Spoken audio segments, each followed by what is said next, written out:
Halo guys, balik lagi dengan si Yono.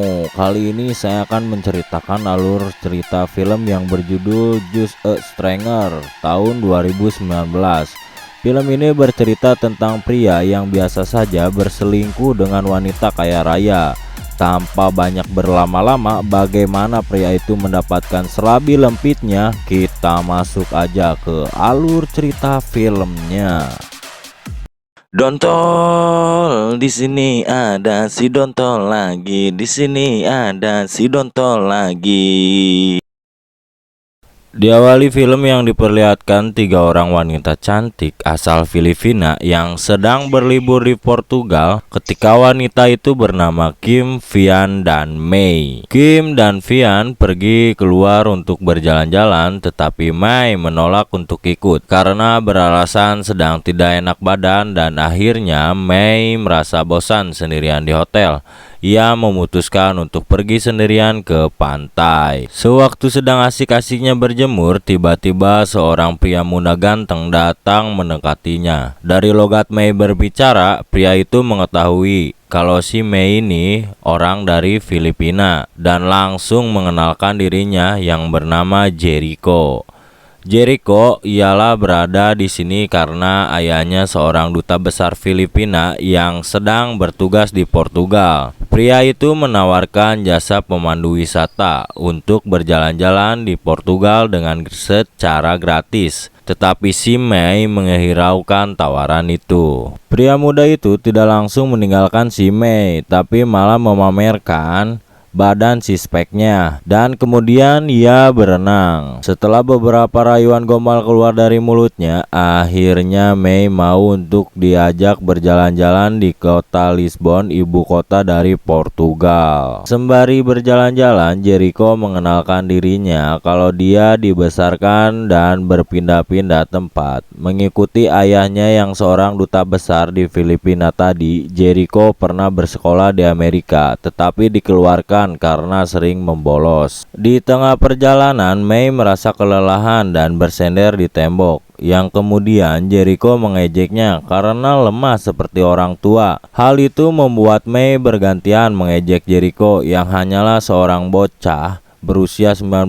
tahun yang tidak bisa berbuat apa-apa. Mendengar hal itu, jadi Jericho kesal dan menantang Mei untuk melakukan ike kimochi. Langsung aja ya, buset dah. Akhirnya mereka berdua mencari sebuah hotel untuk melakukan sesuatu yang nikmat adanya. Namun setelah selesai week, Jericho dengan polosnya menceritakan pacarnya yang bernama Feby yang sudah 1 tahun lebih tidak bertemu karena bersekolah di Amerika. Mendengar hal itu, si Mei juga suka kalau ia juga sudah memiliki pria lain, dan mereka pun saling berjanji untuk merahasiakan agar tidak ada yang terluka nantinya. Widih.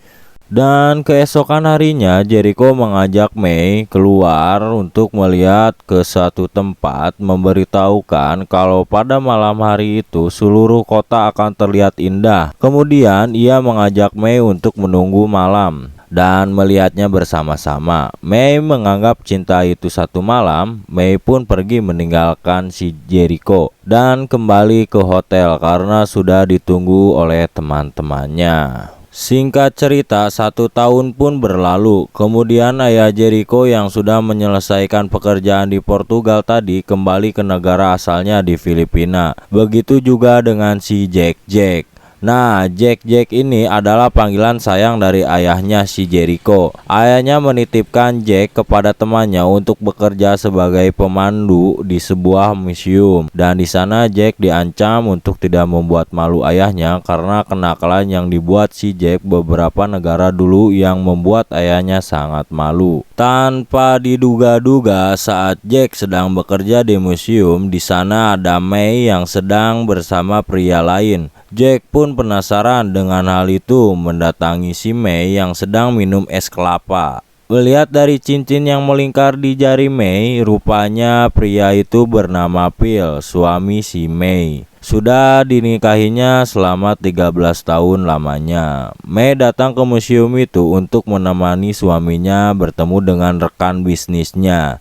Jack yang merasa baper karena sudah merasakan cinta satu malam bersama si Mei mengajak Mei untuk berkencan lagi, tetapi di sana ada suaminya. Mei berpura-pura nggak kenal dan menyuruh Jack untuk membuangkan sampah es kelapa mudanya tadi. Sesampai di rumahnya si Mei, penyakit Mei mulai kambuh. Mei mengidap penyakit fibromyalgia. Aduh, itulah pokoknya mah ya. Dan pada intinya penyakit itu tidak dapat disembuhkan, dan penyakit itu membuat pengidapnya sangat sensitif pada tubuhnya dalam mengalami rasa sakit, dan rasa sakitnya itu ada di sekujur tubuh. Tetapi Phil memaksa istrinya untuk meminum obat dan bersiap-siap untuk menemaninya untuk meeting lagi dengan rekan bisnisnya. Widih, cakep ya, sibuk bener nih orang. Di tempat meeting, Mei terlihat kecewa karena dicuekin oleh suaminya yang sedang didekati oleh wanita lain yang bernama Hilda. Keesokan harinya, Jack yang sedang memandu para gadis SMA di museum itu didatangi oleh si Mei, dan setelah Jack menyelesaikan tugasnya, Jack pun langsung mendatangi si Mei yang sudah menunggu di dalam mobil. Dari dalam mobil, serabi lempit Mei sudah 1 tahun lamanya tidak pernah dipakai dan tidak pernah bertemu lagi dengan si tongkat sakti milik si Jack ya.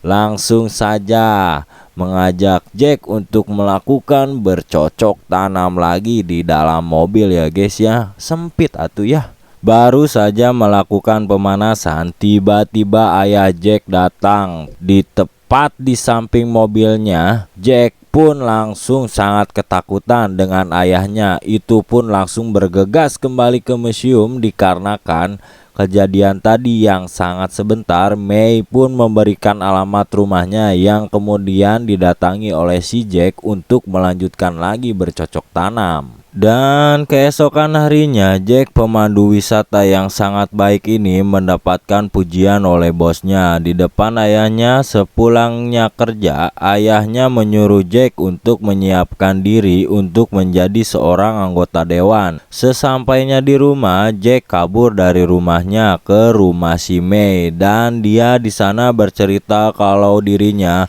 sangat benci dengan dunia politik dan juga benci dipanggil Jack oleh ayahnya. Karena itu sangat keenak-enakan, sedangkan si Mei dengan sabarnya mendengarkan semua curhatan si Jack. 1 minggu kemudian, ketika suami Mei sedang keluar kota, Mei menyewa rumah berdekatan oleh si Jack. Setiap harinya Jack selalu datang ke rumahnya. Sesampainya di suatu hari, penyakit Mei kembali kambuh dan Mei menyuruh Jack untuk pulang karena tidak bisa melakukan bercocok tanam seperti biasanya.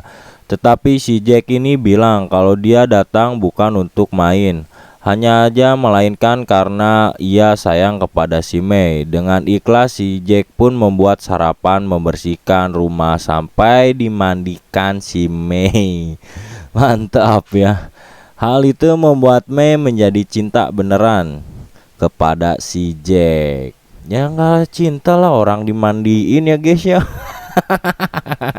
Dan beberapa hari kemudian, akhirnya penyakit Mei sudah kembali baikan dan bisa melakukan enak-enak lagi atau bercocok tanam bersama si Jack ya. Setelah melakukan adegan bercocok tanam, Jack bercerita kepada Mei kalau Feby pacarnya sebentar lagi akan balik ke Filipina, yang dimana Jack itu tidak bisa menemani Mei lagi untuk beberapa minggu ke depan. Mei menyarankan untuk memberikan hadiah kepada pacar si Jack, yang kemudian Mei pergi untuk memberikan sebuah buku yang sangat disukai oleh pacar si Jack. Saat bertemu dengan Feby, ia sangat senang karena dihadiahi buku yang diberikan oleh si Jack, yang kemudian Jack mencium si Feby. Tapi Feby merasakan ada yang aneh nih. Kenapa si Jack ciumannya agak beringas ya, nggak seperti dulu lagi. Dari kejauhan, Mei melihat Jack yang bersama pacarnya itu. Hal itu membuat Mei stres dan akhirnya Mei jalan-jalan bersama teman-temannya dan berujung minum minuman di bar sampai ia tak sadarkan diri. Dan saat terbangun, Mei sudah berada di rumahnya diantarkan oleh teman-temannya, dan pada saat itu juga Phil meminta untuk menemani untuk bertemu dengan rekan bisnisnya. Tetapi Mei kelakuannya sangat menjengkelkan di depan rekan bisnisnya. Hal itu membuat Phil sang suami menjadi marah, dan pada akhirnya Phil menanyakan Jack itu siapa. Karena pada saat oleng Mei selalu menyebutkan nama Jack, yang pada akhirnya Mei mengaku ia telah berselingkuh dengan seorang pria muda, bahkan lebih muda setengah dari umurnya. Karena merasa kesal, Phil pergi dinas bareng bersama teman-temannya yang bernama Hilda tadi, yang kemudian Phil mengetahui kalau Mei hanya cinta kepada kekayaannya Phil dan meminta Mei untuk mengembalikan kartu kredit, kartu debit, rumah, dan serta isi lain-lainnya. Dan keesokan harinya, dikarenakan Mei sudah tidak punya apa-apa, ia mengontrak di rumah kecil di dalam gang. Bagi Jack itu tidak masalah, yang penting crot di dalam ya.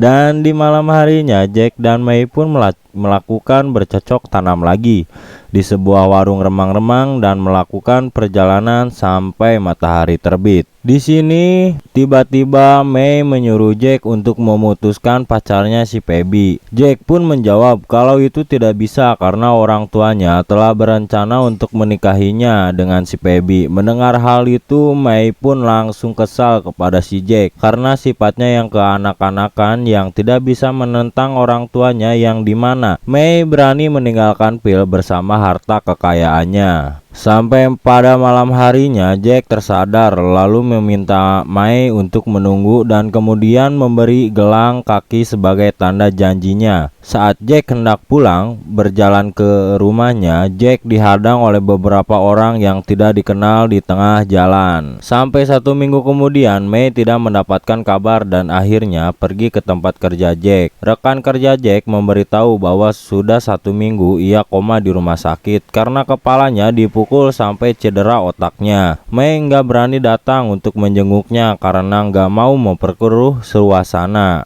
Yang akhirnya Mei meminta uang kepada Phil untuk menyewa rumah persis di seberang rumah si Jack. Dari situ Mei dengan penyakitnya sedang kambuh setiap hari memantau Jack dari balkon rumahnya. Sampai pada malam hari Mei lemas dan tak berdaya karena penyakitnya dan Phil datang untuk menolongnya, dan di sana Mei menyangka kalau Phil lah yang menyewa orang untuk melakukan Jack terluka. Tetapi Phil menyangkal bahwa tidak ada untungnya baginya untuk melakukan hal itu, dan tiba-tiba ketika Mei tidur, Jack masuk ke dalam rumahnya, tetapi itu hanyalah mimpi ya. Yang terjadi adalah Jack sudah tidak kuat menahan rasa sakit dan meninggal dunia. Mei pun tertekan dan sangat mengsedih. Mei pergi ke gereja untuk mengenang Jack untuk terakhir kalinya. Di sana ayahnya memuji Jack selama dia hidup, sedangkan pacarnya Phoebe sangat terharu karena telah diberi hadiah buku untuk terakhir kalinya dan sangat salut kepada si Jack karena masih memegang teguh janjinya. Mei tiba-tiba maju ke depan dan Mei memberitahu bahwa namanya adalah Jericho. Berhenti memanggil nama Jack.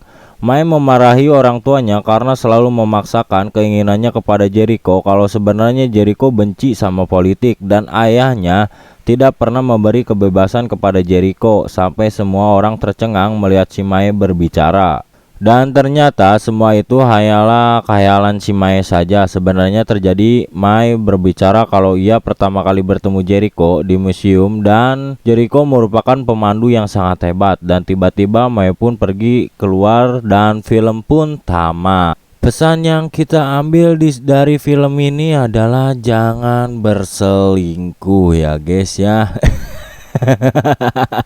Jangan berselingkuh ya. Saya Yono Oli Samping yang bertugas. Pokoknya jangan lupa di subscribe, jangan lupa di like, jangan lupa di share. Pokoknya thank you buat semuanya. Assalamualaikum.